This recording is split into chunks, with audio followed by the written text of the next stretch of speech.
If your job at a healthcare facility includes disinfecting against viruses, you know prevention is the best medicine. And maintaining healthy spaces starts with a healthy cleaning routine. Grainger's world-class supply chain helps ensure you have the quality products you need when you need them. From disinfectants and cleaning supplies to personal protective equipment, so you can help deliver a clean bill of health. Call 1-800-GRAINGER, click Grainger.com, or just stop by. Grainger, for the ones who get it done.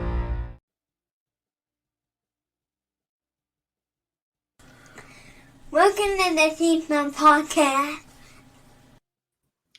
What's up, everybody? Hi, everybody. Willkommen, bienvenue. Come on in.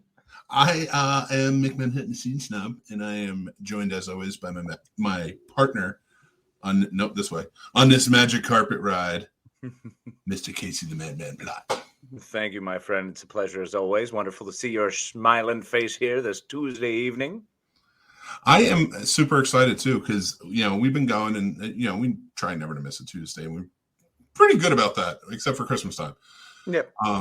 We, still New Year's, so it still works. We still have that episode that week, but, for us, it's like every Tuesday, there's no real season to this. It's just us doing our thing and having fun. Yeah, that's the great joy of it. And, going on, and I feel like 2022 has been really strong for us on this show so far. We've had some good topics so far.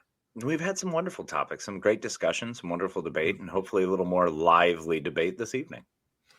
And I'm very pleased. And before we get started on any topics or anything like that, I just want to say I'm super excited that we finally have our first official guest of 2022. Oh my gosh, I'm so excited, especially for who it is. But it's what the funny thing is, it's not even really a guest, because he is a Scene Snob. He is a part of the Scene Snob family. Yeah, he is 100%. I mean, he was part of Behind the Box. Mm-hmm. That was where he and I did one of our first shows together. So super excited to have him here. He's one of the family. He's the familia. He's one of the Menches. Oh yeah. When you list out the Scene Snobs and the group that it is, he's on there. He's on that list. Yeah, I even think I did a graphic of like all the people who, and like some of them you've probably seen once or never seen at all. Like Anne's a member. Yep. So it's very cool to have this guest on as our first guest of 2022, who is a Scene Snob. But I have a funny quip before we get started. Okay. He had been joining back when I was doing a show. Remember guest co-hosts each week. Mm-hmm. He had joined in. He was like one of the first ones. He's friends with my wife, and my wife put us together. And we're like, "You're geeks. You both will love each other. Do it." And we did. Like we instantaneously. Now I had been introducing him because he had been on a show a bunch of times. Then he joined Behind the Box and things like that. And I had been introducing his name incorrectly that whole time. Yes, you did. But here's the messed up part. Jarrod, the Scene Snob, who is our guest tonight, never told me the right way to pronounce it. So I still just say, and welcome to the show, Jarrod the Bard Levon. What's up, ONG? Hey, man. Good evening, gentlemen. And I will never correct people anymore. I've had enough of it. If it comes out, Jarrod, blah, blah, blah, blah, that's me. But it's not a correction to just be like, hey, man, you've been saying it wrong, which you did. You flat out on a show said, you've been pronouncing my name wrong the entire time, and then just stopped talking. You never told me. And I'm like, if he's not going to tell me, I'm just going to pronounce it the same way. It's just that's your name now. Oh, and that's how it is. With me, anyway. Dude, how you doing, man? It has been so long since I've had a good laugh like that I just never correct people again. I don't remember the last time that we spoke, but I ran into a high school friend who I told my full name once. And Jaffafa flavor has followed me for the last 20 years of my life. Jaffafa flavor? Yes. Like when he sent me an invitation for like our reunion and everything, and on the letter he wrote Jaffa Flavor, and I was like, I'm just rolling with it. I'm never going to say anything else. It's you gotta be. It's when something sticks, it just sticks. It just sticks. And especially if someone identifies you as that, then Jaffa Flavin it is. That's it. Yeah.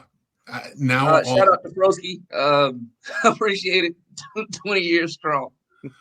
Owenji Takeshi is basically what we call him because he is a ninja. The Clown Prince. The Clown Prince. Clown Prince Ninja Killer. What?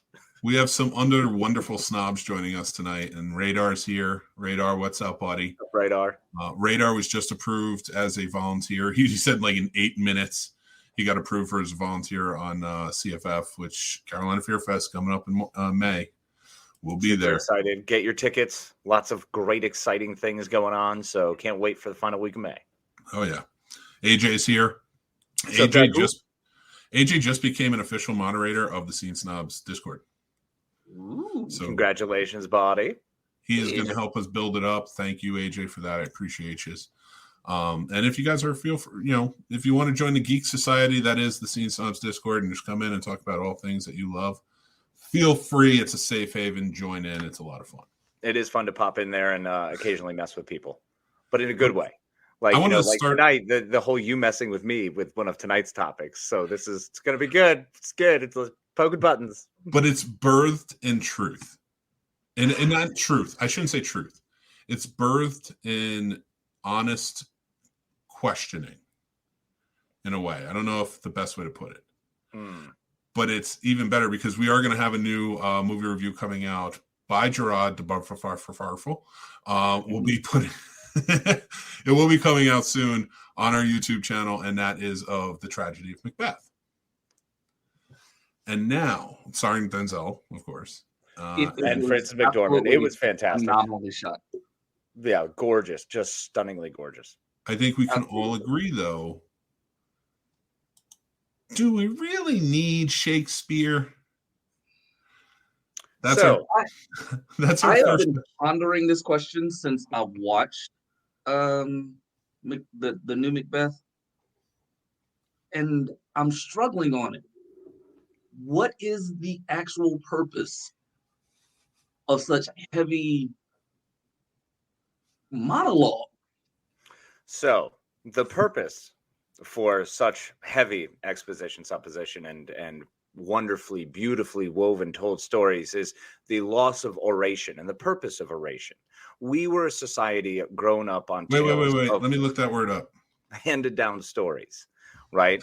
So the stories that were told around campfires, that were told at, towards the end of the nights, that children grew up on, the different tales that we grew up on.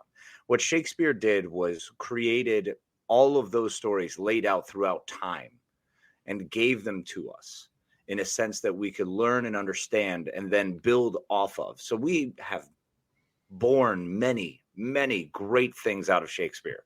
So asking, do you need the original, is a completely understandable question. But I feel like you do for several reasons. Number one, theater nerds. Us nerds and us geeks, us theater folk love Shakespeare. Being able to use the prose to connect with other people when you actually understand the words, and it forces you to dig and to understand the purpose behind those words, to actually see the power and impact of words themselves. That is the purpose of Shakespeare. So it creates a bonding, it builds friendships, it builds relationships over time, and it also forces us to be introspective and focus on the words that we use and the manner in which we use them. So if we push Shakespeare back, if we get rid of it, if we censor it, then we're asking ourselves and allowing ourselves to remove something from ourselves, which is that higher learning and function within ourselves to be better. So simply walking it away and saying, I don't want it anymore. Shakespeare's stupid. It's dumb. It's long-winded. That's not what I'm saying. That is in no way going to be helpful, and it is no way better. That nothing helps when we remove something. Knowledge. No, nobody wants. No, I think the topic is a little off because I don't mean it as let's let's take that chunk of your brain, of everybody's brain that knows that Shakespeare exists in all of his works, out. Okay. So I should have been a little more clear. It's, and Patrick Stewart, calm down. When I was Theater Geek 2, I know that the only reason that Shakespeare still exists today is because goddamn theater geeks love their superstitions. No, I do agree. Listen, Shakespeare will always have its part, and the way it crafted story and the way it crafted, theater in a whole. Mm-hmm. And sonnets. Let's give sonnets their due. They're Sonnets still written absolutely today. deserve it. But Shakespeare was a beautiful mouthpiece for the actual writer, who did all of that work, and Shakespeare just took credit for. But no, conspiracy theory. A couple William Marlowes in there. I get it. That got thrown out there. No, but it should exist. But I guess my point is, we've seen so much of it remade. And in my opinion, the more remakes that it gets, the better versions of his stories come out. I truly think The Lion King is a better version of Hamlet than Hamlet. I truly think The West Side Story is a better version of Romeo and Juliet than Romeo and Juliet. And a lot of people will agree, because Romeo and Juliet is very shoved down your throat. Well, and Romeo and Juliet, when you actually look at what it is, it's two jackass kids who just basically freaked out and got overly emotional and didn't communicate properly, and then wound up just killing themselves. I mean, it's ridiculous. So it's not, I wouldn't bother with Romeo and Juliet. It's one that I always battle against too. I'm like, that is not love. That is not a love story. That is a cautionary tale. I think with the progression. Oh, I'm sorry, Jarrod. I know. I just want to clarify, because I do have comments that are and I'm glad everybody's joining in. But I just want to clarify, I don't want to take Shakespeare away. Okay. I don't want Shakespeare missing from our collective intelligence. Still exists, just like so many other stories throughout time exist. And you can go back and revisit them, but maybe you don't hear about them as much anymore. Like Gilgamesh and Enkidu. Yeah, great example. My concern with this question is I do feel that Shakespeare is needed in the way that he told stories. I feel that the Elizabethan tone of his writing does not need to be spoken today to convey the same connection to the audience. That's fair. For his storytelling. The hardest part about this retelling of Macbeth was the dialogue of the movie, and that's what took me away from the characters and reminded me that I'm watching Shakespeare instead of not watching the story of Macbeth. And listen, now that's another thing too. I think we should be, but I think to keep Shakespeare alive in a way, you have to kind of move away from him and do things like Sean had mentioned 10 Things I Hate About You was a better version of Taming of the Shrew. I 100% agree with that. Like Get Over It was a terrible version of Midsummer Night's Dream. Absolutely with you. Which one was Get Over It? That was the one with Kirsten Dunst. It was awful. And Martin Short. I don't even know that one. Oh yeah. And all those, there was a whole crew of 90s teen rom-coms. Shakespeare, yeah. It was great, man. Like Bob says, DiCaprio's Romeo and Juliet was the bomb. It is a better version of any other movie version of that, except for West Side Story. Except for West Side Story. I will live and die on that hill. West Side Story is a beautifully told musical. Totally fair. See, I have the other side of that. So, Jarrod, one of my things where you were struggling with it, was it that this Shakespeare in cinema is part of the struggle? Or is it just straight the language, just using the exact verbiage of the Elizabethan tone? I think it's the so I was thinking about this in general because Denzel recently did the movie Fences, which was also a stage play. Amazing. And I connected so much with the characters, each and every one of them. The father, the son, the wife, even the handicapped brother. I connected with them because I spoke their same language. Mm-hmm. But because Elizabethan English, that is so difficult to say. Because of the cadence and soliloquy essentially used to convey the story, it just took me out of like, okay, what am I talking about? Who am I listening to? Why is Great Burnham Wood even moving? I get that. And I think part of it, though, is it's a foreign film. Shakespearean language is a foreign language. And that is one of the joys that we draw from it. It is not, we have to put ourselves in the time. It is incumbent upon us, the viewer, to do the work. And that is not easy. Yes. And that does not make it the same enjoyable viewing experience you anticipate. You're going to watch Shakespeare. When I put on a Kenneth Branagh movie, if I'm watching Hamlet for 4 hours, I did not get started on that anticipating that I'm going to watch something else. I'm watching Shakespeare's Hamlet. And, you know what I'm saying? You were such a fan of Shakespeare, and I get it. But now take it out to someone who's like, even most theater geeks that I've grown up with and worked with closely, adopt that Shakespeare is great attitude because they work in the theater, and it's very like just kind of like how you all converge on that. You're more of a historian, so you go and you love English literature and things like that. So you're a little more involved in it than I think most. I mean, it's fair. I'm very much so like Adrian Paul and Highlander here. I'm the weird guy who is off of the antiquities. But at the same time, like, it has its place. Mm-hmm. In 18 or 1645, that's its place. That's where it belongs. You can miss it by a few years, but keep working. Whatever. I don't know. I don't know the exact. I don't know dates. Don't tell me dates. He's getting with time. What is that? Time is a river. Didn't he die in like 1609? When was the Renaissance? Tell me when was it the Renaissance that he was in? Well, the Renaissance, he was middle of the Renaissance. The Renaissance began in the 1400s. Yeah. All right, how long did the Renaissance go for? Like 200 Give me years, a quick history overview of what happened. Here we go.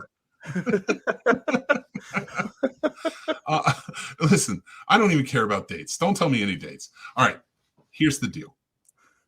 I get it, but and you're right. When you go to see Shakespeare, you're going to see.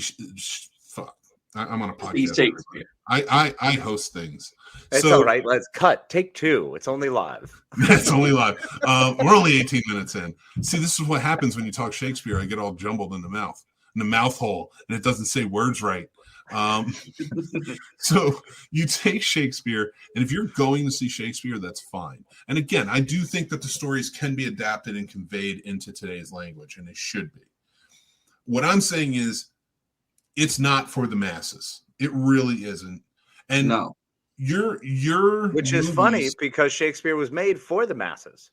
Yeah, back then when there's 30 people. Right, the audience was changed. He brought common language, and that was the common language. If you were strolling around the streets in those days, that's what you would be speaking as, or that's how you would convey and convey your messages. You wouldn't be speaking the noble's tongue. So we can't even talk guttural 1300s British English. Listen. Like 40 people by the Globe Theater watched those shows. Let's be real. The Vikings weren't swimming over and being like, hey, we're Shakespeare. I don't even know if that's the right time frame, but whatever. No, it's wonderful, though. It's great. This is like some weird, it's like a really bad Paul Walker movie. It's the time traveler. When did people move to America?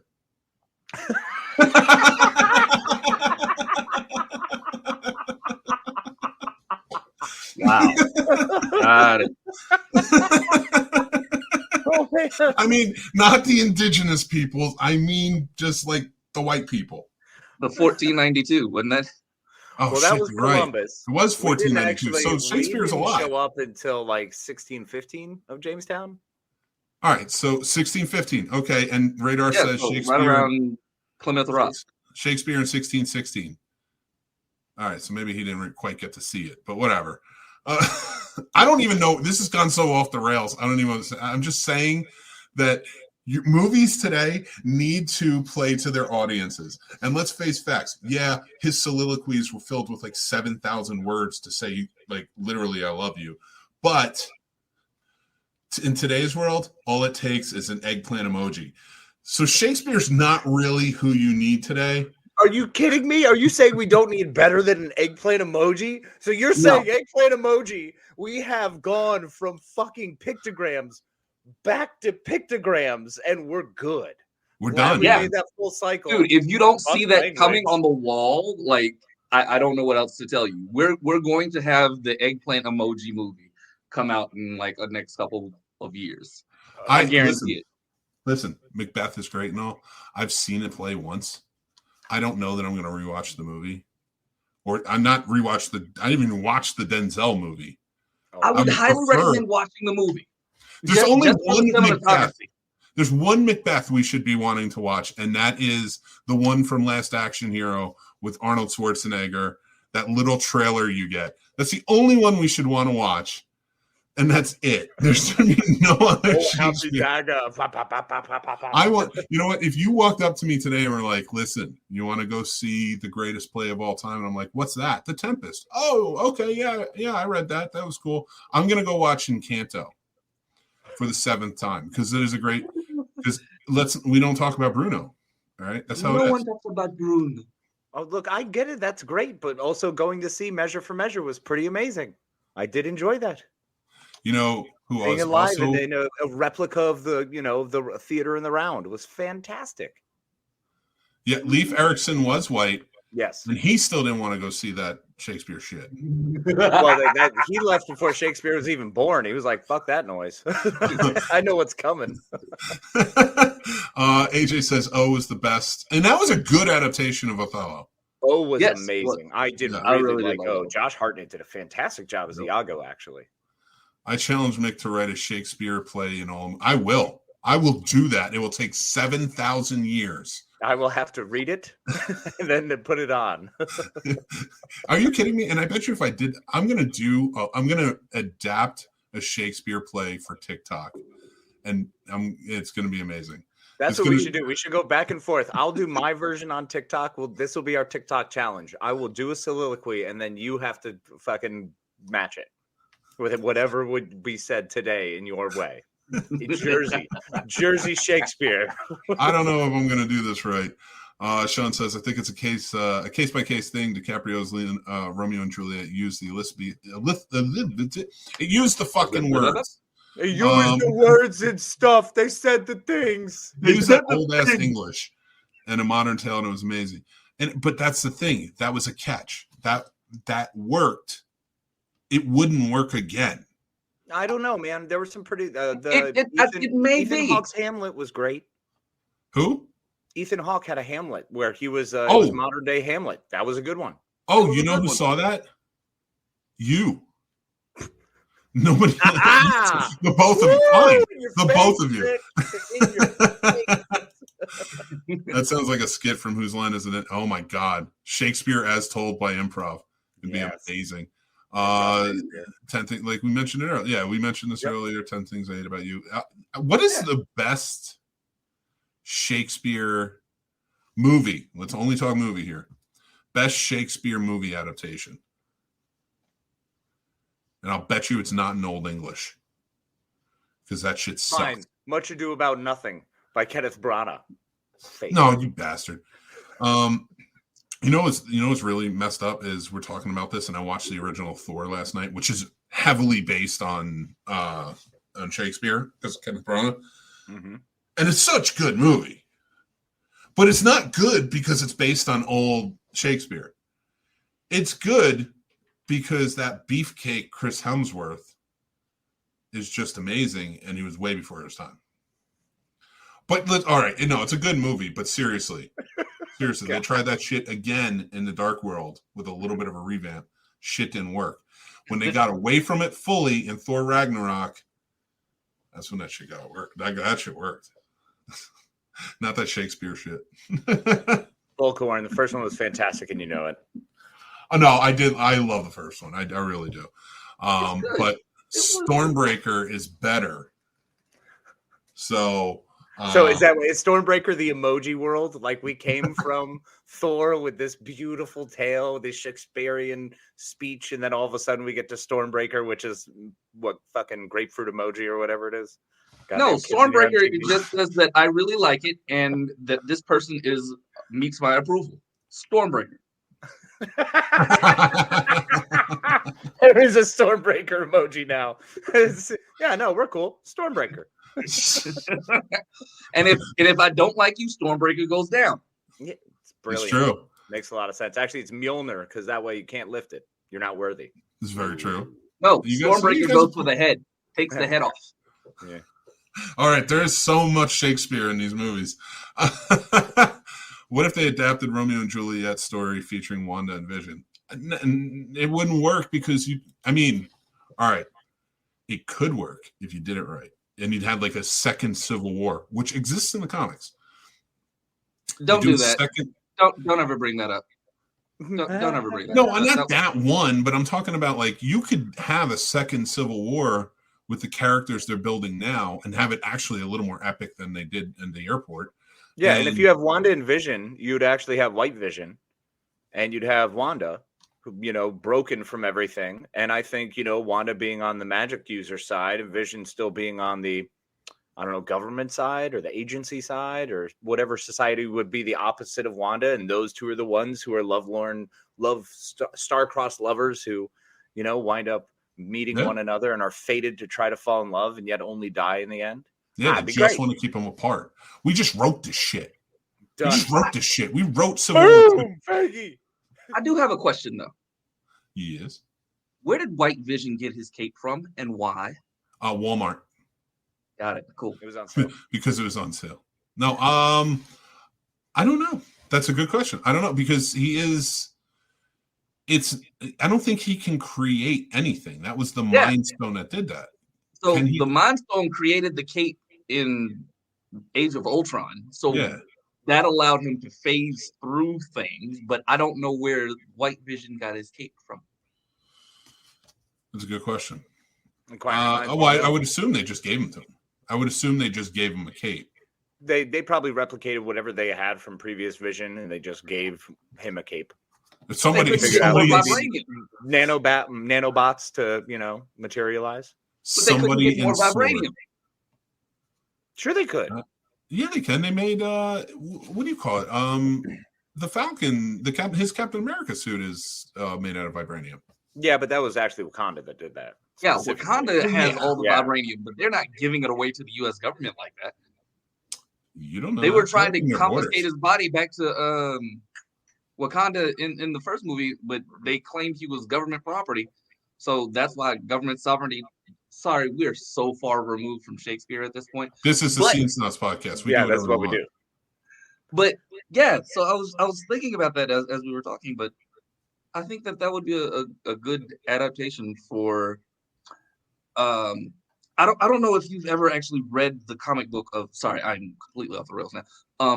Deadpool kills the Marvel universe, but Deadpool goes back through like all the classic stories of like Ahab and the White Whale, and all classic stories, and he goes through each timeline to kill off the original, the inspiration for each comic book hero, so that he can eventually kill himself. So in order to do that, I think that Shakespeare still has to be in that conversation. Oh yeah, and it should be killed off. Never. No, it has to remain. Shakespeare must remain. The kid stays must in the remain in order for your favorite comic books to exist. Precisely. Nah, bullshit. That was 1616. Nobody was thinking about comic books. Oh my gosh, that was when the man died. It's not even. He lived like 50 years before that. Bullshit. I doubt that. He did not know. I'm looking it up. I want to know how old he was. Like 27. Bullhorn. No, everybody was 27 when they died. He also, I think that's also the inspiration for comic books, because people couldn't draw mass media that often. All right. No, I mean, you think about it. How many people did you actually have who are reading Dumas, who are out there, who are reading? Well, once you realize what the Count of Monte Cristo is, and once you realize what the Three Musketeers are, it's pretty awesome. And then you get into Melville and Moby Dick, or you go to Hemingway and Old Man and the Sea, and you have all the classics. So of course, comic books are a great counterpoint to that, because we get to dumb it down a little bit and have these wonderful characters that get to kind of play with outside of our mind with stories that are as intricate, if not more so. building on this idea of the calamity and the strife that one deals with internally, just allowing us to create all this myriad of fantastic characters who struggle on so many levels, like Shylock. We struggle with him in The Merchant of Venice, and the fact that we see this person who's been beaten and torn down and just spit on his entire life. And yet when he has a moment of power, what does he do? He abuses it and tries to kill this guy. So that's not functionally, that's what you get with Magneto. There are correlations between so many of these characters. No, you don't need Shakespeare. You can never get rid of Shakespeare, because Shakespeare has made its way into all Shakespeare did was write about this stuff. This stuff is in the Bible. This stuff is everywhere. This is way before Shakespeare came along and was like, I'm going to make it pretty with some nice sounding words. Yes, but he wrote about it in such a way that he affected so many people. So Shakespeare's a tabloid writer, is what you're saying.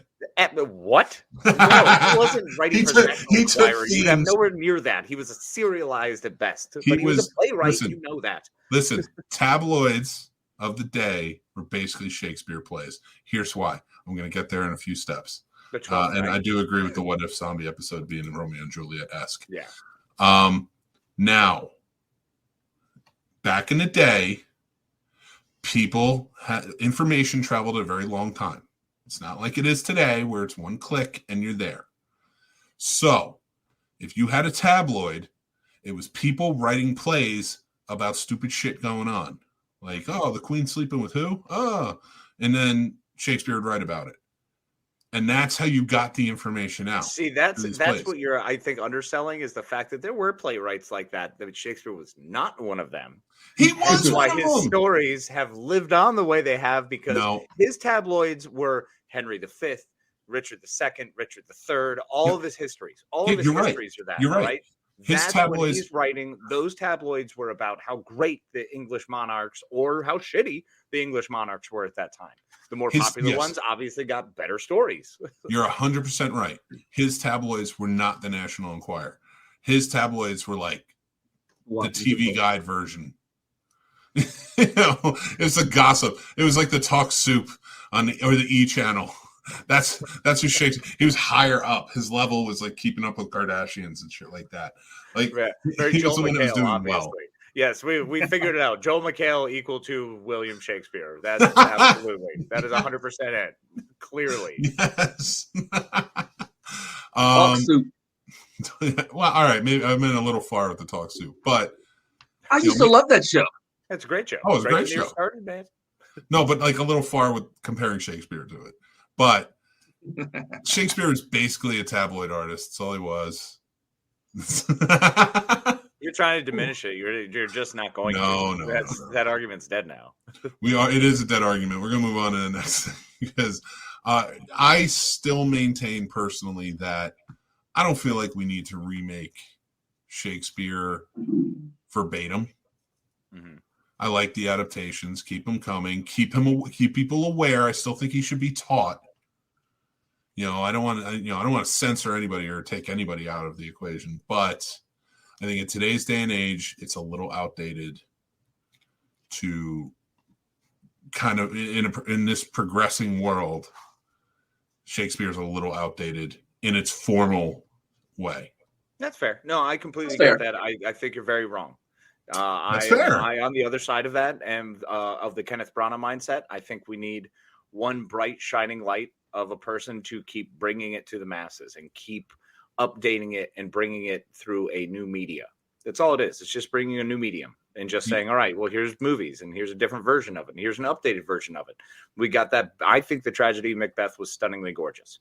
I think it was a wonderful update. It was a really true, powerful piece of cinema while bringing back that Shakespeare that we only get every so often. And I think it's well done. We get to see these actors, Brendan Gleeson, just strutting his chops, just showing how great he is and how fantastic. That's one of the reasons I love Shakespeare, is it gives a chance for actors to really strut their shit and show off. It's theater people's opportunity to go, haha, like that is their high art moment. And it's beautiful to watch because so many people embrace it. Watching David Tennant do Hamlet for Royal Shakespeare Theatre was stunning, man. Just some of these people who do such a wonderful job. So But you know yeah, what? no, I will continue to All I can always tell you buy that is- there needs to be Shakespeare. It needs to be coming out. It doesn't need. It's not going to be mass media. It's not going to hit, and it's not always going to make you millions. But it's a beautiful thing, and as long as it keeps being pumped out, I'm a happy camper. So All I can tell you is the Bible has been rewritten 56 million times to adjust for its audience. yep, and Shakespeare Boom! hasn't And it because is still one of the best-selling books of all time. and Shakespeare hasn't because it won't bend their fucking morals. Yes, it has. Yes, it has. We just talked about bullshit. Here we go. Bullshit. We just talked about. I mic these assholes. So we just talked about how it was adapted. You gotta. Oh, I think I can unmic. I can unmute. Okay, good. We just talked about how it was adapted over and over again, and it's getting better with its adaptations because it's movie dated. Versions, interpretations. All right, fine. Interpretations are better though. And listen, don't get me started on the Bible, but that's a whole different conversation.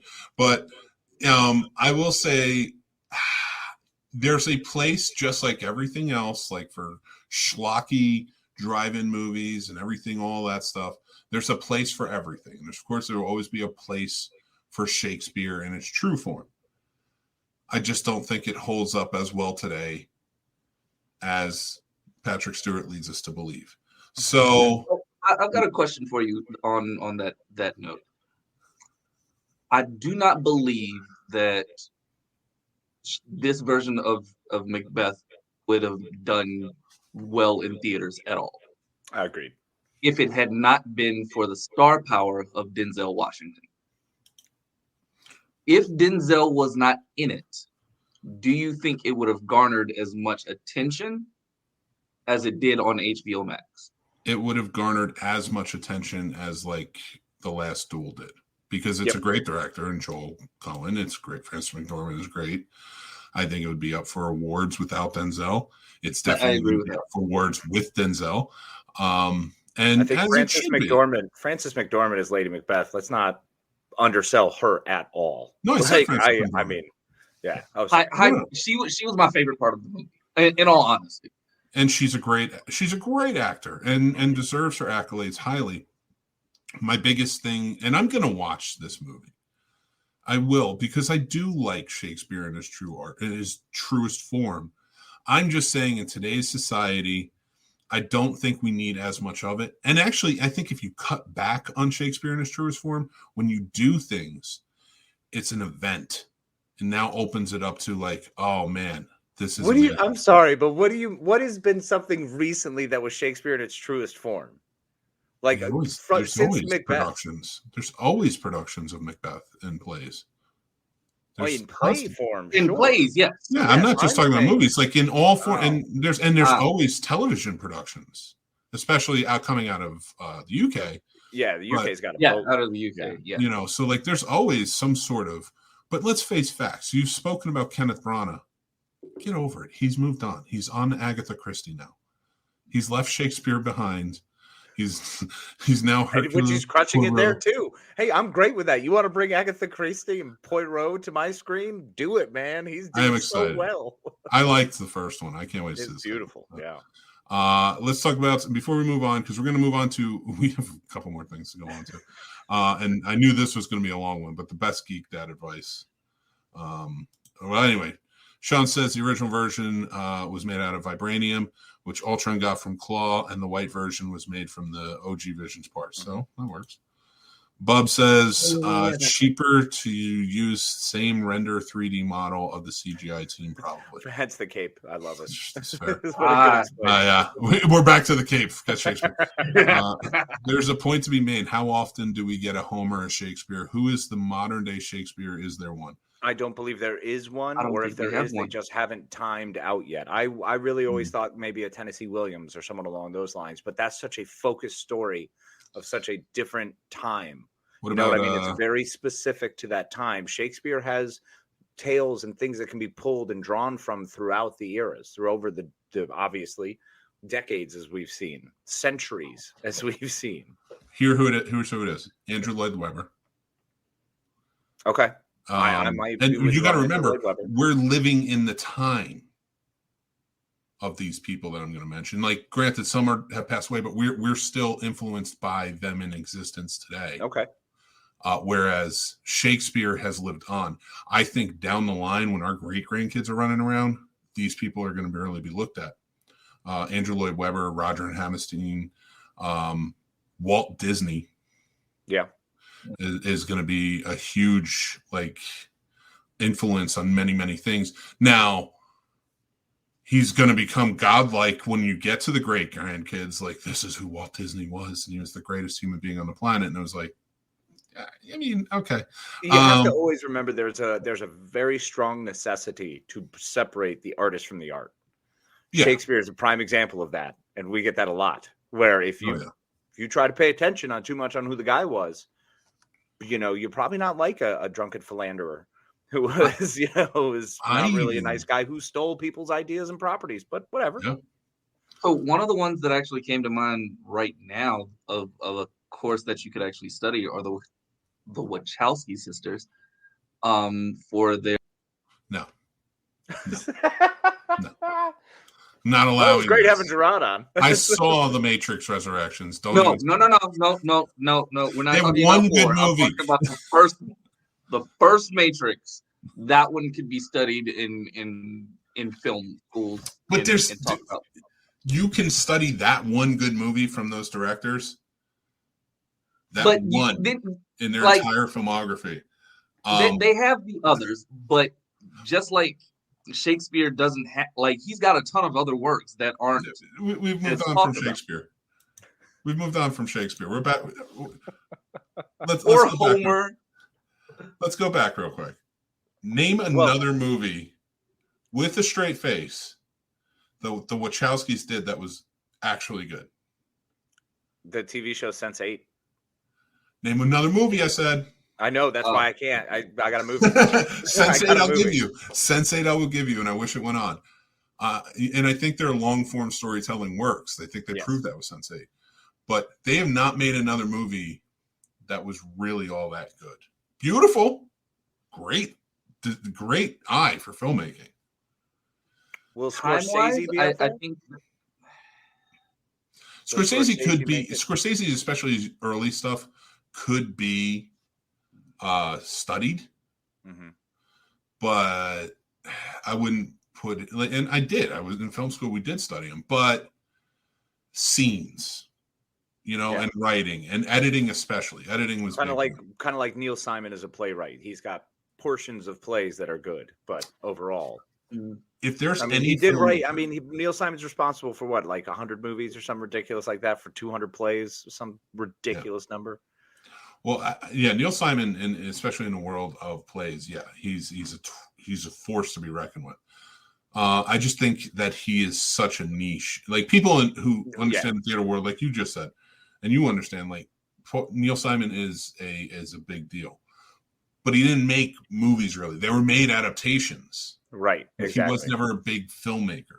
And same with August Wilson and Fences. There's people who have amazing stories, but we never actually get more than that.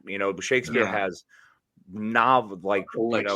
he has collections upon collections of comedies, dramas, histories. You can each segment of his great works have great works within them. Yeah. And so he has multiple layers. So to find someone who has such layers, I think, is difficult. That's why Deshaun's question, I think it's a great question, and it is always a fun one. Who would be that now? Who would take over that mantle? I think I know. Okay. Somebody who will go on and be studied, and their entities that they have created will stand the test of time in entertainment. Quentin Tarantino. That is a good one. I think Quentin Tarantino, and you said, really has created so much within his world. Yep. That could be adapted or brought on. But he's only made 10 movies. And they've all been in his world. I think it's very important to note that too. Yes. Yeah. So I do like Sean's answer of Lin-Manuel Miranda, but he's got to do. Sean, that's actually a really good one. Let's see in the next 5 let's see how much more he's got. That's the big thing. If the man has another 40 years pumping out these hits, man, easily. Music-wise, yeah. That's what I'm saying, yeah. But let's see how he does, like you said, because really, play-wise, he doesn't have as many of you can compare to a Shakespeare, but he could down the line. Sure. Kathleen. Oh boy, what did I just virtually? Hi, Kathleen. Hi, Kathleen. AJ says yes, Sean. There's Kala and George Bernard Shaw. Again, I don't think their influence, and like you said, Tennessee Williams. I would say Mark Twain's influence is a lot deeper. Yeah, fair. I mean, notice how we've just brought up Southern white racists. So as long as we're all aware that's. And welcome to Black History Month. February 1st, baby. No, listen, there's so many. I mean, but I'm just talking about the entertainment wise. Oh, no, I understand that. I'm simply saying that there's a pallor that has to be painted to understand what was going on at the time and where those stories come from. Those stories of Mark Twain, August Wilson, Tennessee Williams are born from a pain, from a hurt, from a nastiness, from a discord, whereas Shakespeare is showing us all walks of life. You get everything. You get the positive, the negative, the middle, the bad, the good, every little freaking bit and everything in between. The guy you think is supposed to be the hero that you're cheering on halfway through is the one who's murdering everybody. So you know what I'm saying? It's not great. There are layers to it. And I think that's a lost art that we don't see a lot of. Yeah. Or we do, we just see it in different ways. How about that? We see it in a lot of different ways. We see it on screen. We see it in television. We see it in movies. We don't see it that way anymore because people aren't writing for that anymore. Lin-Manuel Miranda, in my opinion, is one of the very few who's come up and been risen to this stardom who's been writing for that. So I think, and it's funny because comic books are mentioned here by Bub. I think that we of course are going to remember what comic books are, but because they've fallen more and more by the wayside over the years in terms of their level of entertaining people, I think that Kevin Feige is going to go down as somebody in entertainment that has brought on a long form of entertainment that has been ongoing if it keeps continuing to go the way it is. If you get 20, maybe 30 solid years of comic book superhero storytelling from him, and it's entertainment, and it's making the billions that come out and things like that and telling fun stories, 30, 40, 100 years down the line, you're going to remember that. I slightly disagree on the Kevin Feige aspect because most of the story, he has the vision to put these movies on film, but most of the stories that he's telling are from the 1970s. The origin stories of Iron Man, Spider-Man, these have all been told. We haven't broken much new ground in terms of comic books in the last but my 20 point years. Is, going forward, like Shakespeare's works were condensed in a way that it was all from Shakespeare in his lifetime. Like there's so many writers who created characters like the Tom Clancy's who created the Jack Ryans, or the Lee Childs who created Jack Reacher, or any other like famous characters in books. And they're going, they're now making movies, TV shows, stuff like that. But you may remember the person who created them, but those books are still going on because of other writers. You can't fathom. You'll remember Stan Lee. Yes. You'll remember Jack Kirby. Yeah. But a lot of people aren't going to remember Steve Ditko. A lot of people aren't going to remember Joel Schuster and I can't even remember Joe's last name. Nobody really knows Bill Finger. They remember Bob Kane for Batman. And Bill Finger created Batman. Under Bob Kane, he was red and wore a little Lone Ranger mask. So what I'm saying is Kevin Feige is going to be known as the helm, the master who put it all together and kept it going. And yes, a lot of these stories are adapted from works that have been around for 40, 50, 60, 70, 80 years. But it's going to be remembered as movies because that is a more powerful medium than comic books are right now. So 100 years from now, people are going to remember the movies because that's what's streaming. You may not have comic books readily available. That's possible as long as we don't all nuke ourselves. I mean, that's totally plausible. Or let the robots take over us. Man, I'd be great with that. Then we just sit in VR all our lives. Let's roll, baby. Which reminds me and brings me back to AJ's original comment about Shakespeare. Does Shakespeare really aid in the battle with aliens? No. Firstly, AJ, he most certainly does. All right, Picard has proven it. Kirk has proven it. So many have proven it. Oh, you stop. Shakespeare was mocked in his day, though. He was a bawdy and gross in the SNL of his day. Yeah, absolutely. Yeah, and Lorne Michaels is going to go down too. See, I was going to bring up Lorne Michaels, but Lorne Michaels is an interesting one because he's the showrunner, executive producer. He's the guy. He's the god of SNL. But your writers there were part of the team. They were the people you saw week in and week out. They were the ones sitting on that floor. They're the ones in the writer room. They're the ones who are doing that work. Yep. So that's why I think Lorne Michaels will always be remembered. I don't know if he should always be coveted the way, but unfortunately his name is attached. Same way Stan Lee was editor-in-chief for a while. He didn't create all those characters. Other people did, but Stan's name is on everything. Oh yeah. And he's in what, 22 out of the 23 movies they've made. Something insane. Listen, I understand this world of building up a certain name because 100 years from now, when people are like the greatest entertainment of all time, the Scene Snobs, when we're not here, they're going to remember Mick Manhattan, not because I'm the genius behind it all, but because I've geared it up for people to remember me. Yeah. And the real talent, Casey, to kind of be remembered. Yeah, only mildly. Yeah, see, I won't actually be in name. It'll be the Madman. They won't actually remember. Well, there was that other guy. There's gonna be podcasters who call themselves the Madman and Guy Casey masks. That's what I'm gonna call them. Which really just wind up look like a 60-year-old, like some aunt who's like, hey, darling, hello. Have you been eating better? You look a little thin. What's the matter with you? That's what the mask will look like. Radar says a lot of stuff he got put on film comic wise was considered unfilmable, unadaptable. That's true. Mm-hmm. And for a long time, listen, we've seen a lot of those movies. Yeah. All right. Before we go, I want to talk about, because we still have the MCU thing to get to, and I know it's running late. So we're going to skip over Best Geek Dad advice. I don't know. Maybe we should do Best Geek Dad because we have a fellow dad, and we can do the MCU bit later. Here's the funny part. Here's why I'm going to skip it. And I'll announce it here because Casey and I already came up with it. February 15th, we are doing our Happy Palentine's Day special. Woo! And I was going to do this at the end, but I'm inviting Jarrod back on. Yes. And we're going to get a few other of our buddies to come back on the show and have some fun. And it's going to be a regular Palentine's Day special, and it's going to be a great time. So I say we save the Geek Dad talk. Fair enough. I'm okay with that when we have our big pal day. I'm super excited for that. You have to remind me of this.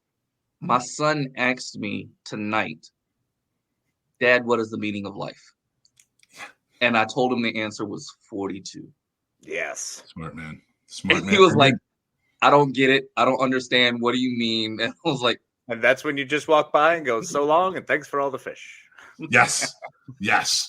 Kathleen said, because Kathleen wanted to hear it, but it will keep you coming back for the 15th. And that's what we need to do. We need to leave you on cliffhangers.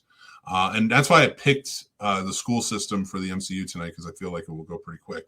But Geek Dad advice is coming, Kathleen. Hang out for the 15th, but I'll give you some right now.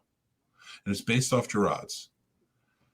The best advice I can give is after you've given that quote of 42, and he's like, what does it mean? What are you telling me?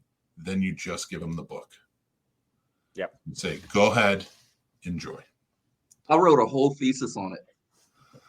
Nice. Then you give him, you got to let him read the book first, then the thesis. Oh, he has to read the book first, but he's 7. He can't read that. Fair. That is a heavy read. Maybe watch all right, let him watch the movie, then maybe the TV series. Then read I take best advice I've got. Aw. Yay. Well, then you'll be there for Palentine's Day. Exactly. Women are included in that. Absolutely. Hey, we can all pals. Doesn't matter. Sex, gender, race. We're all pals. Right? Use this stolen literature. Disney and Shakespeare had more in common than I thought. That's true. No, 100%. Yep. Hey, it's public domain. Disney can use it. Same thing. It's all right. But my best piece of Geek Dad advice, just briefly with our 1 30-second bits, is just going to be embrace whatever they love. Embrace their No, fandom save and it, help save it. them That's- embrace their fandom. That's it. All right. That's good advice just for life, but just save it. See, you had to go there. I was going to ask you what your favorite Shakespeare works is, but now you Which can't one? answer that. So let's move on. Sure, I can. No, There's much go ado ahead. about nothing. Much ado now. What do you got for me, Jarrod? Hamlet. Julius Caesar for me. Nice. All right.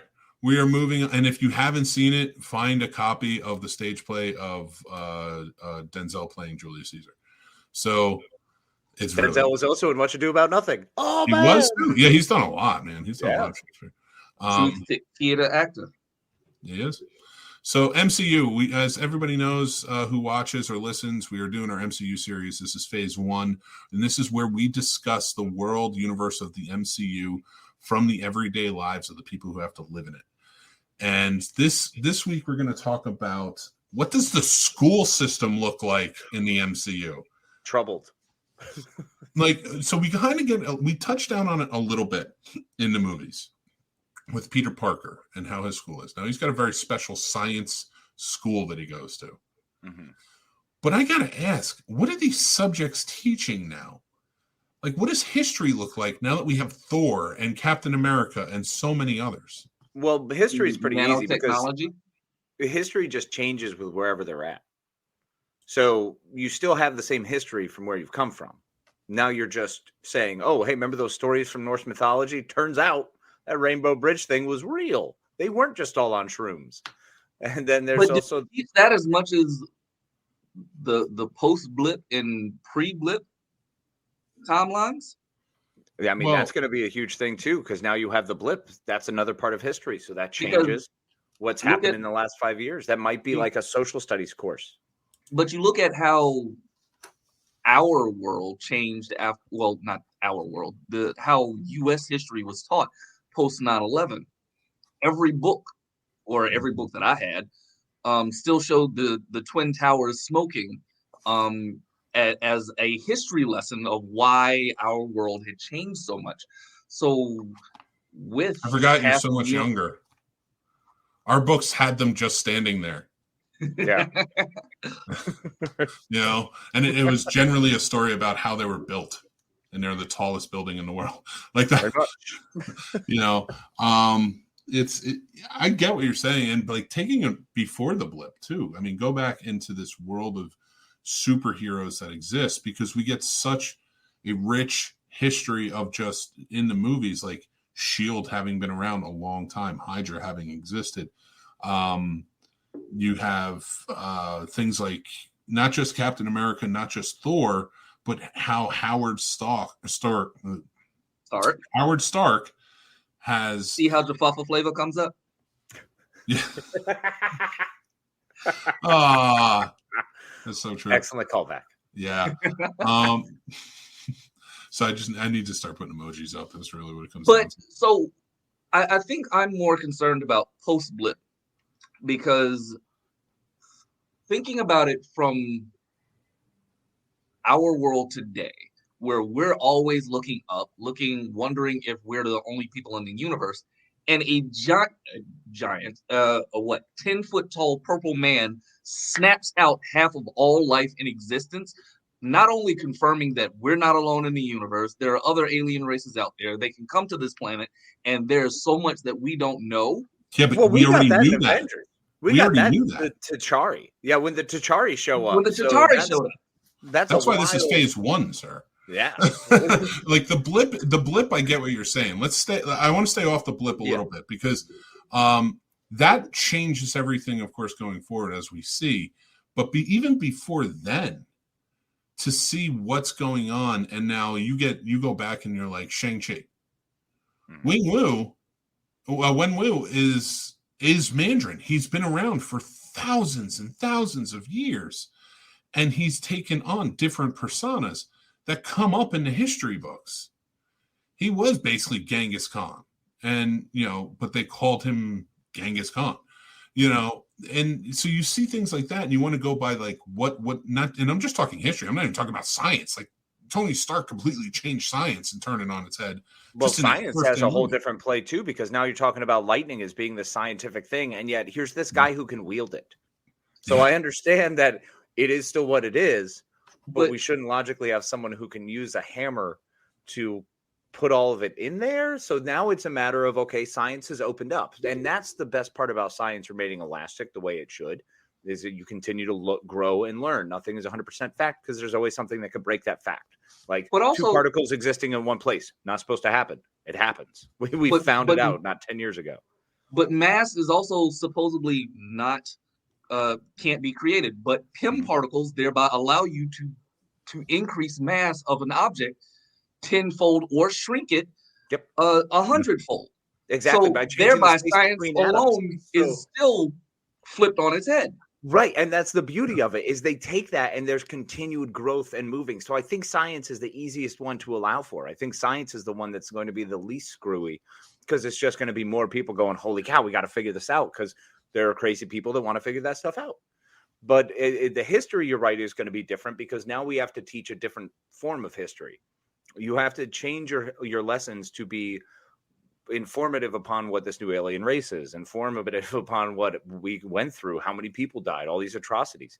These are things that happen, though, and the schools do adjust to it. I wonder, though, what are the other classes that are going to be added or changed? What would new electives be? Well, I mean, that's true. But before Like we hero get to watching, is that an option? Yeah, I mean, engineering, I would have to assume, is after Or Tony criminal Stark. law. Well, hold on. Before we hold our horses, let's go subject by subject, because like we're getting a little out of sorts here. So like I'm thinking, like, instead of automotive class, engineering has to be STEM itself, everything, just Tony Stark alone and Stark Industries and all of the other industries that we see, Hammer, and everything else, and how big they are, has had to have created such a huge job force that has to reflect on high schools, not just colleges, but now high schools. So like maybe there isn't an automotive department, maybe there's an engineering or STEM department, and so how many engineers are we producing, which is a huge scale. Does that open up for more magnet schools? The way Peter Parker's school is a magnet school. Perhaps there's more of those, because now you want more engineers. You require more engineers, and there's more people that you're going to find that could be engineers. The science has to be a lot more respected. To that equivalent, civil engineering has to be exponentially exploding because of collateral damage of building.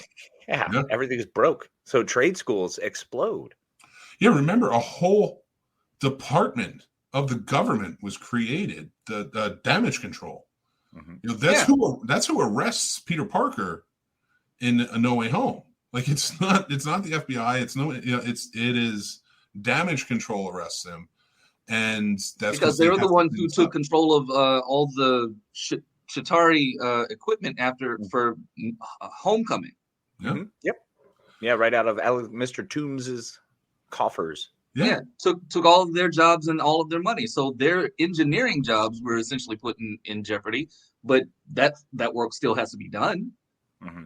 Oh yeah, and so now you have such a high level on the sciences. What does storytelling look like now? What do the English classes look like? Like we were talking about Shakespeare, we were talking about all these influences and stories, but now we have literal gods walking around the streets and flying around in this world and saving the day from aliens. And again, not even going to the blip yet. Just talking about Ultron, talking about like all that and the philosophies of it. A superhero created by a bad guy of Ultron and Vision, the Scarlet Witch and how powerful she is and what she was created for. And who knows what stories came out of Captain America? Like those serialized novels of him, being, fighting through Adolf Hitler and, World War II. There's got to be some wonderful stories there. There's got to be a tale that gets read in English class. I'm sure there's an English lit kind of group that grows out of that now is telling those Norse stories that we never read. Like, why in the world would we ever read this story about Frigg? We don't know who the hell that is. Well, now we know she fucking exists. So there's probably someone telling that story. But I think at the same time of those, for as soon as Thor touches down in the middle of New Mexico, we have to start bringing up all of those other random miscellaneous smaller stories to make them not so much real world news, but to keep the youth essentially engaged in class of what else is possible. So let me ask you this then. Now, remember, we're talking about the school system here, and you want to say that the school system is going to adapt and learn. How do you get teachers ready for this? What do you teach? How do you get college courses ready before? And I'm talking about like for adults who are teaching now to be able to keep up with the ever-changing world, because really within that 10-year period of time, it like escalated. Yeah. Or accelerated, I should say. Thankfully, we do have the internet. So I think a lot of teachers will be able to learn or be able to get brushed up or refresh on different courses and say, oh, this is good course material. I'll take this course material. We'll try to use this stuff. And, it takes research. And unfortunately, teachers, the unsung heroes, hopefully they get paid a lot more. But hopefully that happens in the MCU. Hopefully they are rich. I also believe that the school system is still going to be behind on what they teach. Yeah. And what is accessible to the kids. Because it's not just the teacher, it's the school system that has to approve of certain material that is disseminated to the student body. I mean, we live in a world where not just AI that's much more super powerful than anything else exists, but we have holograms that exist, things like that are coming out more and more. Look at what Mysterio put together.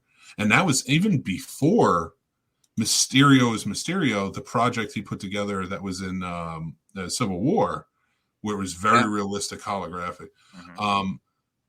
Stuff like that has to shine through into the school systems. But now, and I hate to be that guy, but I have to talk about it, especially considering we're all from Virginia. And we have a governor here who has a snitch line for anybody who teaches critical race theory to get snitched out on. Now, I'm not bringing this up to get political. I'm bringing this up to say the school systems are affected by our governments. Yes. And that's why I was bringing up the school systems instead of just what do the teachers teach. Yeah. And that's sort of like where I wanted to get into on that. And we're going to get some of your comments, I promise, guys.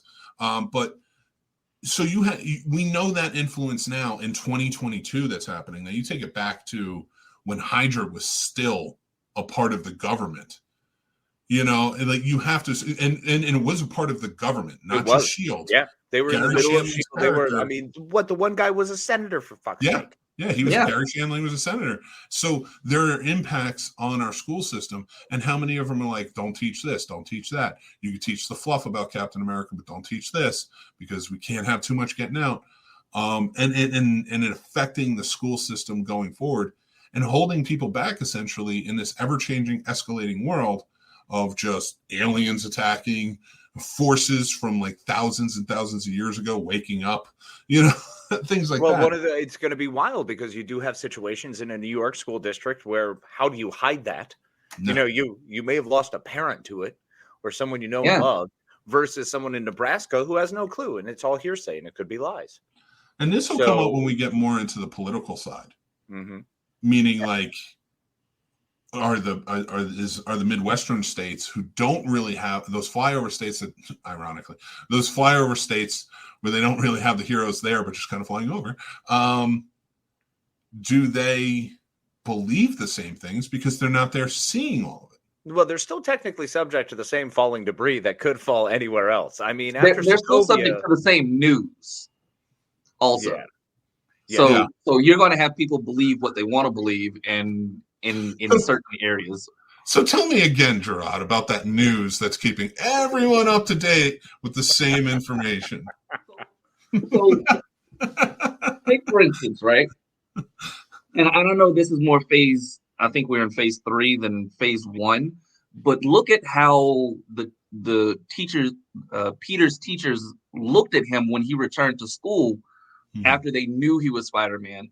And think about how certain teachers are going to idolize Thor, Tony Stark, and their materials are not supposed to be taught in those schools because those states don't have the budgets for those. Or like what say I hate to bring this up, but West Virginia wouldn't necessarily teach the same nanotechnology as say California or New York. So you have teachers who are like, well, this is all really good information and I want to talk about this. And then you have your CTR hotline or technology hotline for the MCU that's like, oh, well, this teacher is now teaching things that are going to discourage and move children out of our state when they could be adding to our growth economy as well. Absolutely, which is a big part of what the school system is meant to do. So if the school, if their state is saying, hey, we need to actually focus on this part of the technology or this part of the realm, and this is what we're going to focus our kids teaching on, then yeah, you're going to be stuck with that kind of situation where you are messing with more engineering and more what their future is going to be, but it's in a tighter realm because you're still not messing too much with history. The same literature still exists. History is much more of a social studies. It's much more of a recent history kind of class. You know, it's not something that you're going to have to go back hundreds of years and rewrite every text. No, it's just a matter of, okay, minor adjustments as we grow and learn. Yeah, they're not going to, nobody gives a shit about that Shakespeare stuff. They're going to want to. Yeah, fuck that, man. They're going to start listening to cool shit. They want to read all the new fancy stories from, you know. We know Shakespeare exists because Tony Stark quoted Shakespeare to Thor as much as he could. So you have to know it. So, but regardless, I think in the states like the West Virginias, things like that, that were states that predominantly their income came from sources of power, coal things mining, like that, like the coal mining, that no longer exists. As soon as the arc reactor was invented, that doesn't exist anymore. That's true. Yeah, the arc reactor has removed all that. Yeah, I disagree with that statement because Tony Stark did not allow the arc reactor to be sold outside of Stark Technologies. No, but he implemented that's why it Hammer himself. Technologies tried to do it on their dime, and they ended up killing more soldiers than they helped. No, but you remember in Avengers, he is under the water, he's setting up the reactor underwater for the entire city of New York to have sustainable power source, and that is why New York is the hub, because it has that much power to draw on to open up the portal. But it still powers today everything. And he did that, and he did it without asking. So that way he could say, I want to do this for free in all of your cities. And I would be hard pressed for a government that especially goes to him to help get the Sokovia Accords figured out, wouldn't allow for that type of. At this point, there's enough money to go around everywhere. I don't think that. So again, looking at U.S. law for monopolies and fair competition, I don't think that they would allow it. But what happens to U.S. law when superheroes are running around? The Sokovia Accords. Who's getting elected changes, though. The Sokovia Accords are just looking for oversight. That's it. Now, of course, we say that, and there's a lot of people who have said that throughout history, and it wasn't just it. But true. But so I think that this also brings up the point of. And again, it is so hard to stick to just MCU Phase One, but you look at the Red Soldier, Red Guardian or Winter Soldier. Red Guardian, the Red Guardian for Russia. At that point, every country is going to look to make their own superhero team. Yeah. They don't have to be first. They just have to have a security place in transit, because that changes the landscape of war. And we're going to get into this when we get into the more of the politics and the world governing sides, but especially because we can go on and on about that's exactly what Bruce Banner was trying to create, was a super soldier type of serum off of gamma radiation. Mm-hmm. And it affected him and made him a monster, so the governments don't feel they can trust him. Thunderbolt Ross, who has a lot of influence in the government, isn't going to allow, he's going to put a stop to many of the governments trying to do that. And I can't wait for the episode where we talk about the Cold War just on its own. What that Cold War must have looked like. Just that opening scene of Black Widow alone, like, completely throws everything for a loop. So, and we will continue on with that. But I do think the school system, I really truly think that the school system in general, just based off of throughout the Infinity Saga alone and that starting of everything, is completely screwed for now. See, I disagree a little bit because I think there's only minor variations. You have more power. So let's say the Tony Stark power thing, that means that that's a whole chunk of our lives we no longer have to concern ourselves with. Also does mean there's a whole new industry that has to be swapped over. So potentially there's a new median income, or there's some sort of money allowance that every citizen is given. So there's less look for jobs in that area. But it should open up and help for things like school lunches. You should be able to get a lot more school activities. With all that extra influx of money, you should wind up being able to have all of the musical and all the art classes you want. There should be an increase in those opportunities because we have all this extra money. We have no need for this extra battling over power. So theoretically, we should be heading towards more utopian society. But you're forgetting that school systems money and budget is based off of property tax. Mm-hmm. So the higher the area that's collecting, and and you have to assume like certain specialized schools like Peter Parker's school is open up because let's face facts, Queens property tax, you're probably paying a pretty penny, but it ain't all going into the schools, and especially one school. You have a lot of schools in there. So yeah, once again, the magnet schools, you're going to have those popping up more and being more popular of an option. But you're leaving so many other kids out. Yes. That is where the bigger problem lies, because people will change their kids' school districts, put them in better schools, thereby crippling the outlying school districts that will then get in less students, less money, which thereby cripples how you teach going forward. And that is how it is now. So I can't even imagine like what it's going to be like. So now you open up, Tony Stark buys a building in the middle of Manhattan. Those property taxes have just paid for those schools right around him. But you go downtown a little bit more, kids in that school ain't getting much.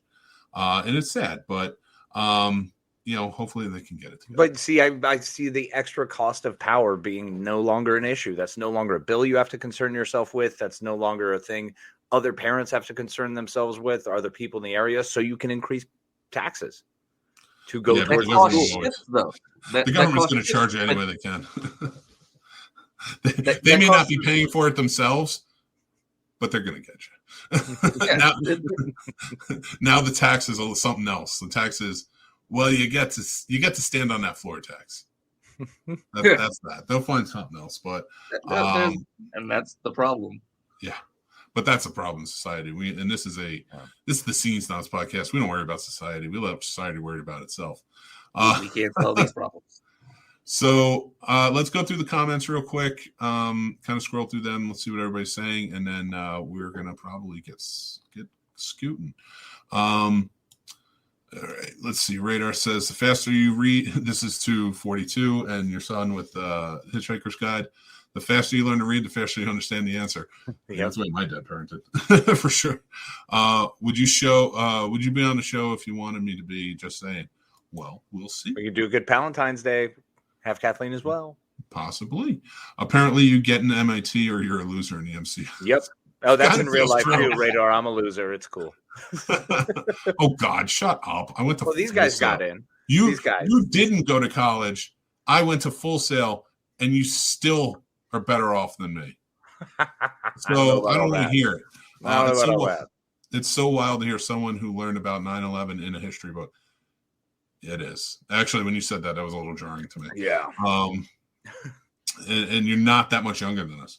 So it's a weird divide. It really is. Mm-hmm. It added an element to this. I really appreciate it. Think of Xavier's Academy for the Gifted. No.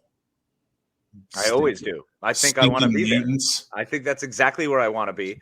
You shut your hole. The mutants. No. Shut your hole, Mick. It's a beautiful, wonderful place in Connecticut. No, it's not Connecticut. I thought it was upstate New York. It's Connecticut. In New York.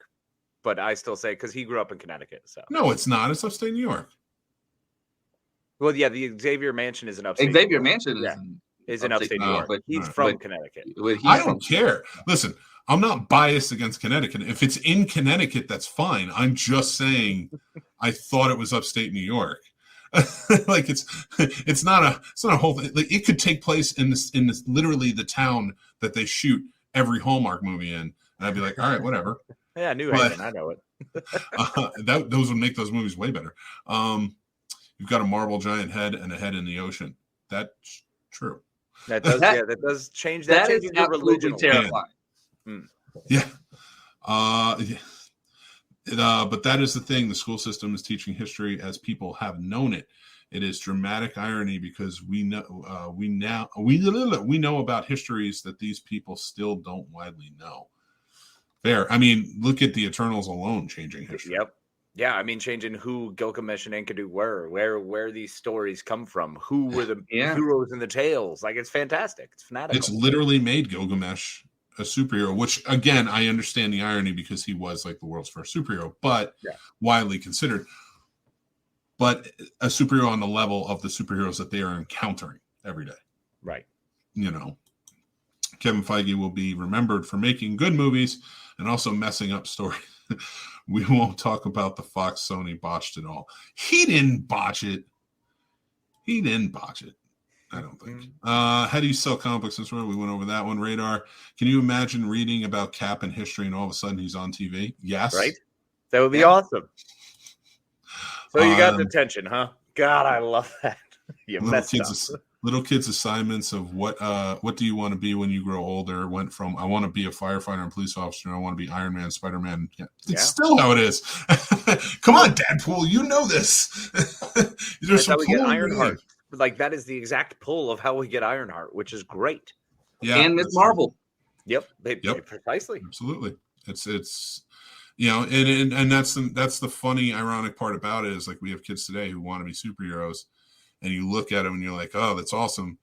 But you can't be because they don't exist. But in that world, they say, I want to be superheroes. And then they become superheroes. How do you say no to the kid who wants to be a superhero? Like, well, you have to like break down the story. Like, well, kid, do you want to get injected with all of this DNA altering serum and then sit through these intense searing pain of UV light? You know, the funny thing is too, because it's like, that could also be your origin story, your villain origin story, kid. So good luck. Yeah. Let's see which way you fall. Howard Stark, Marvel Fables. And I doubt Bible Belt states are going to teach about false gods. They aren't going to teach about Thor. That's another. When we get into religion, that's going to be Kathleen. I'm so excited for the religion conversation. It's going to be beautiful. We're holding off on that one, but we're going to go hard on it when we do. Yeah. Is it really hard to stick to phase one? What do teachers say when there is a giant celestial face in the sky? That's phase 3. That's phase 3. That's true. Yep. Don't forget too, they mentioned Superman is MCU as well. How did they shake things up? Well, no, they mentioned him as a superhero. Right. Like, so they are the comic books, which is kind of funny. You have to have a Superman as a comic book because Icarus is flying around. Exactly. So you have DC Superman comics. It's wonderful. So, and that's our final comment. So again, this is an ongoing series. We're going to be getting into it a lot more and going forth and going on, and we're going to have people coming in and out, and it's going to be a good time. So make sure you join each week. Next week, we're taking a week off from it. Valentine's Day, we will have another go around, but because we're going to have a lot more people kind of involved. And I want to talk about entertainment at that point. What does entertainment look like? Rogers the Musical, bro.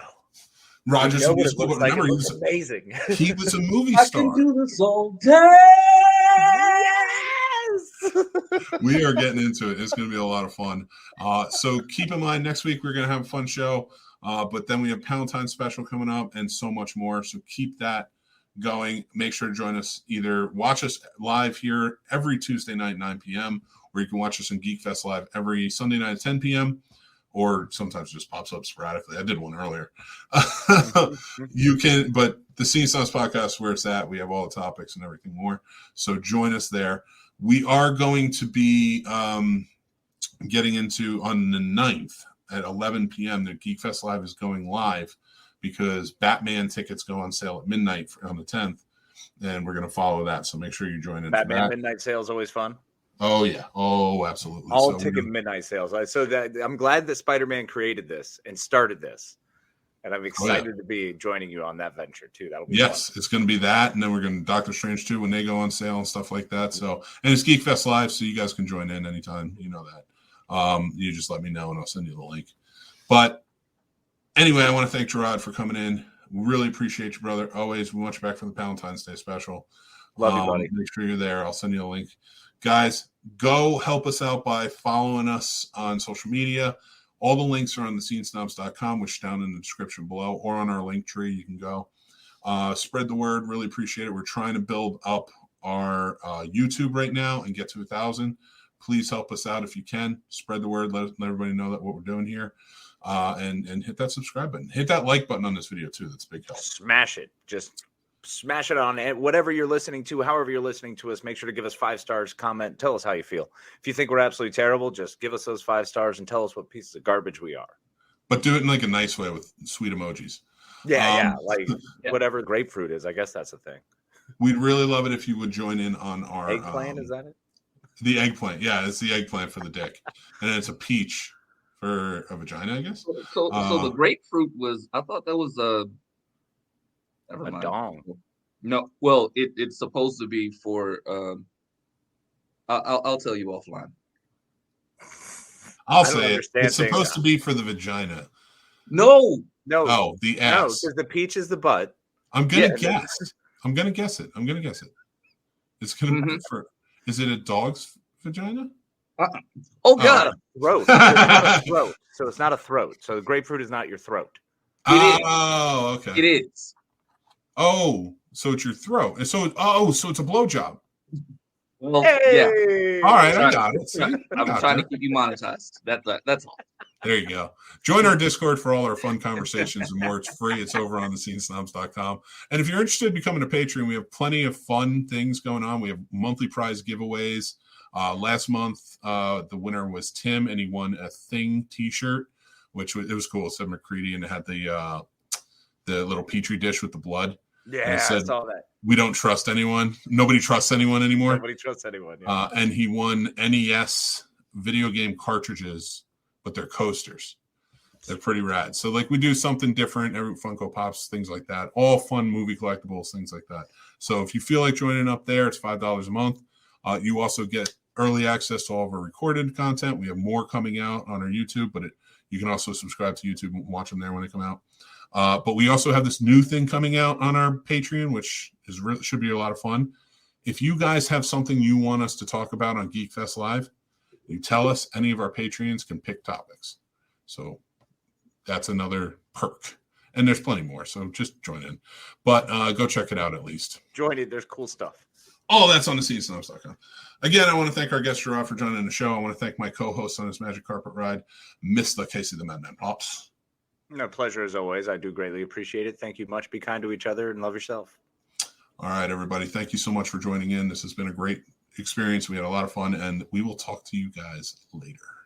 Thanks for watching and listening, everybody. I'm the Scene Snob, Mick Manhattan. You can check out the Scene Snobs podcast live every Tuesday at 9 p.m. Eastern on our YouTube channel or all podcast platforms afterwards. Also on our YouTube channel, you can check out great shows like Real Combat, the ultimate debate show for movie lovers, mixed movie picks with new recommendations every week, Geek Fest Live every Sunday night, and new movie reviews and news all the time. Like and subscribe, then hit the notification bell so you know when all of our new episodes drop. Thank you so much to all of our amazing Patreon supporters, with whom this would not be possible. They help keep the lights on and support us in such big ways. If you would like to become a supporter on our Patreon and take advantage of all the perks like monthly giveaways, early access, and so much more, head on over to the Scene Snobs Patreon page and just sign up on one of our 2 tiers. Join our awesome community of geeks, movie lovers, and so much more, and join up on our Discord. The Scene Snobs Discord is now live, and you can head over to thescenesnobs.com for links to there and more. The Scene Snobs merch store is now open with original fun designs that are available on all different types of merch and apparel. Check out thescenesnobsmerch.com. Make sure you like, follow, and subscribe to all of our social media accounts like TikTok, Twitter, Instagram, Facebook, and so many more. We have fun updates, topics, we talk about collectibles, and so much more on there. It's a great time. You can find all of our links to everything on thescenesnobs.com or on our link tree, which are down in the descriptions below.